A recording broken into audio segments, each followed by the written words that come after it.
Matt, the U.S. military plans to resume joint exercises with South Korea after President Trump halted them at a Singapore summit with Kim Jong-un.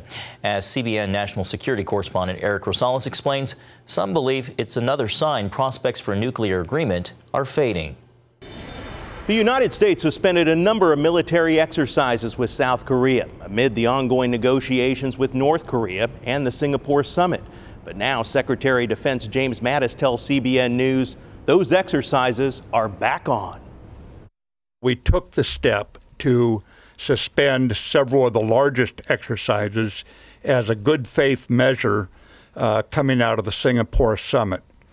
We have no plans at this time to suspend any more exercises. Some 28,000 U.S. military personnel remain in and around South Korea. Joint Chiefs Chairman General Joseph Dunford says the military continues to play a role in diplomatic and economic sanctions. We're also conducting air and maritime operations to disrupt ship-to-ship transfers of fuel in violation of UN sanctions against the DPRK. And we're doing this in conjunction with allies and partners. Mattis did say his department will work very closely with Secretary of State Mike Pompeo toward the goal of ridding the Korean Peninsula of nuclear weapons. The bottom line is there was progress made. The whole world saw that progress when the two leaders sat down.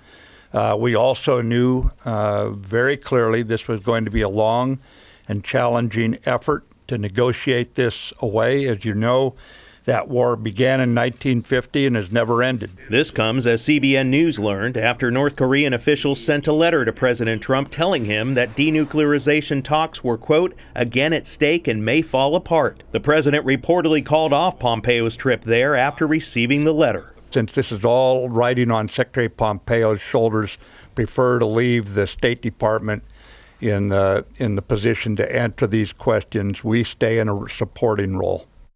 The United States has been conducting military exercises on the Korean Peninsula since the 1950s. The next one is scheduled for next spring. So that gives the State Department time to find a diplomatic solution. Eric Rosales, CBN News, Washington.